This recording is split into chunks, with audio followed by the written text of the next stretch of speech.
Yes, we'll be talking about the Super Eagles in Libya saga. Yes, a lot happened early hours of today. A lot equally happened yesterday when the Super Eagles of Nigeria arrived in Libya to play the return leg in the African Cup of Nations qualifiers. Yes.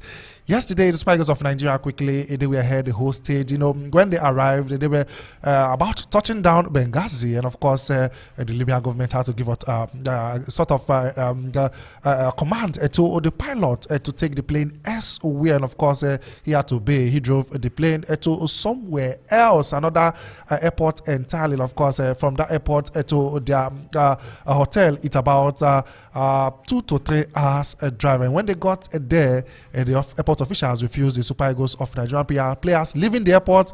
They were ahead hosted for 13 hours plus. They slept there. They couldn't go out.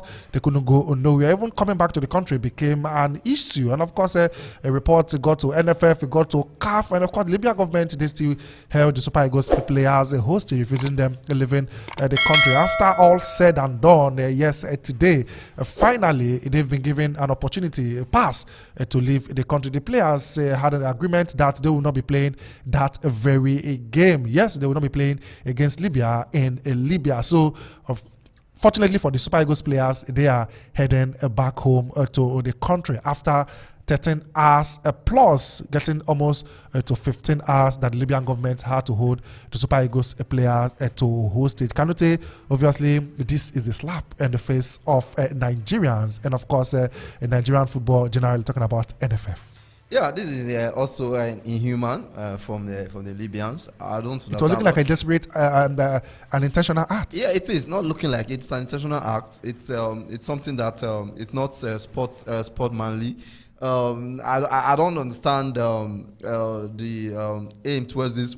I know the aim towards is to frustrate the Nigerian team, Super Eagles, the officials, to frustrate them and weigh them down so that they wouldn't even have strength to play. We're not even talking about sleeping. We're not talking about even resting. Or even then you talk about training. Those things are not. They've not done those. And this is their plan. This was their plan to weigh them down and to maybe few hours before the match, before they'll be allowed to. And you think that these professionals, these international professionals, big players. These are professionals. They are not local players. These are international players. Plays for Premier League and other top leagues in the world. I expect them to tolerate this nonsense. And I thank God. I'm happy that the players they agreed. They come to an agreement that yes, they are not going to play this match because this treatment.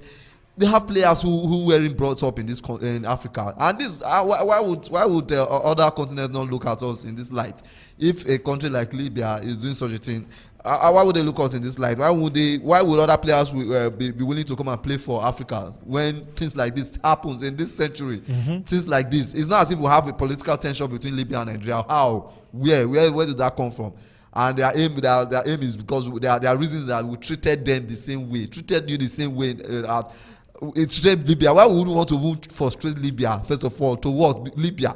Is it Morocco? Is it Algeria? Is no disrespect. Exactly. Why no disrespect. Libya. Libya. Why do we want to frustrate Libya in a match? We saw how even when the match started, they started wasting time from the very minutes. The keeper fell almost 100 times. You're asking why we would want to frustrate in Libya? Yes, there was a statement released by the captain, the Libya captain, that's Fasil Al Badri. He said our luggage was searched inside the plane for an hour, and we were also delayed in transportation from one city to another for 3 hours. Even though we traveled on a private plane and there was an airport close to the city we wanted to play in, he said after a long time, 3 non-condition minibuses and a police car arrived, in addition to 2 cars from the Libyan embassy. Those were the words of the Libyan captain. And of course, the one coming from the Super Eagles of Nigeria saying that 12-hour plus abandoned airport in Libya after a plane was diverted while the Libyan government rescinded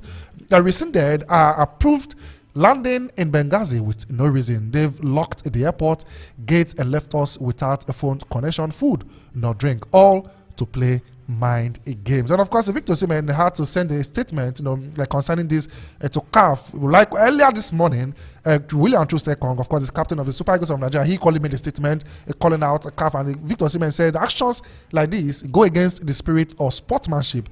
I call on CAF and other football bodies to intervene. The Sunday, but finally, they've been given pass to leave the country. This time they will not be playing that very game. Prior to that, the CAF president was in touch with our sports minister, that's Senator John Onwaeno, asking, pleading that please, despite all that happened, still allow this game to happen tomorrow. But obviously, the Minister of Sports, Senator John Onwaeno, refused. And of course, the Super Eagles of Nigeria, they are on their way back to Nigeria. I think it would have been so awful if Eno would have accepted to play that game. It's not in his place, it's his players. It's not even in his place. The players, they are the ones there. They are the ones in that situation. No, you can imagine you 1 hour. I'm sorry to say that. I know you're angry, cannot say right now. Even myself, right now, I am angry. Imagine the state they are in, a place, a country that is war breathing and all that, and you're having these players, and you are telling them to stay back to play. If you had accepted that, then that would have been a low, that would have been downgrading to Nigeria. Now, talking about, okay, this was the same thing that was meted to them in Nigeria is what they are trying to represent, but it doesn't work that way. That means you don't know what football is all about. It's all about. Sorry. I think Libya, all these things that Libya this way is a routine check. Normally they are supposed to search your luggage. Exactly. Then secondly, they said that they were supposed to land at Port Harcourt. There's an at Uyo. There's an airport at Uyo, but they refused. They were the one who they went to Port Harcourt. Yeah, landed at Port Harcourt. So if you look at the buses we gave them. So all this. First of all, my own is that why would we even treat Libya, not South Africa, Libya? When South Africa played the World Cup qualifiers, that they got the 1-1 draws. In Uyo, they had a first class hotel. Treatment hotel, everything. Despite the NFF gave them that hotel. Come on, look at Benin now. Recently now, Benin Republic used the lower hotel. They treated us with Nigeria in terms of hospitality top notch. There's no doubt about top notch. So Libya, for example, Libya wants to like doing this with us. This kind of treatment, I think, is something that's synonymous with them over there. They are not Africans. This is the way they are, and this is not acceptable at all. I think CAF and FIFA need to do something about that, because the captain coming out to complain, is that how you channel your grievance? There are channels that they take these things to, not coming out to, okay, after trying to reciprocate what you feel that has been done to you, after you've reciprocated even more than what you think you have, and you're coming out to speak the way CAF need to take action. It was planned. It was planned. They planned it. What to do. They planned it, and you were heard host. This is beyond them keeping them in the airport because of trying to check one thing or the other. The players and Nigerian players, the Super Eagles were head host, and CAF need to do something about that. I'm telling Nigeria to travel by road to Benghazi, from that where they like they are going to Italy through Libya. In Libya, a country that is not safe.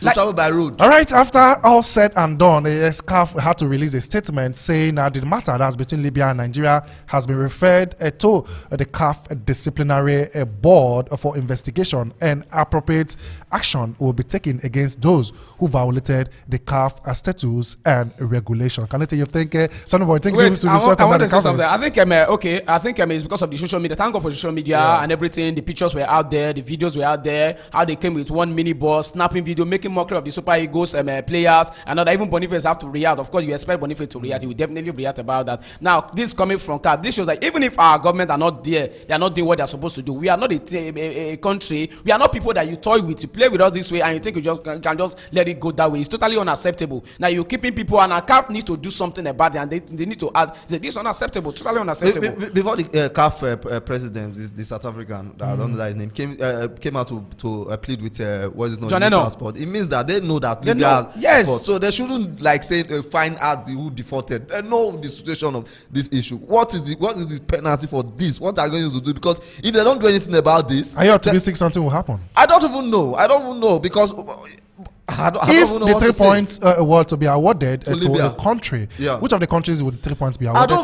Super Eagles of Nigeria said they will not play. And Libya, they weren't the ones that said they will not play. I don't want the match to be awarded to anybody 3 points. I want it to be played in neutral ground. Can you say? Do you know the funny thing? Do you know the funny thing? The plane was to land in Benghazi, which is the capital. Okay, Benghazi, not Tripoli now. Benghazi, but they diverted it to another place where they have to take like hours to get to the venue of the event. Now, how are they going to going to meet up. They've not trained, they've not rested, and you expect them to go and play. Come on, it's not done that way. And I would kudos to the captain, Trozekong, for coming out to say they are not going to play that game. Yeah, these guys because they've been there. They're international players. They know what it is. They're professionals. Most of them grew up abroad. So you will expect the minister cannot come and tell them, you please now, you want you to play. Come and play. No, these are not children. I know that 17s and 19s that you want to all right, that is the situation regarding the Super Eagles of Nigeria in Libya. They are on their way back to Nigeria.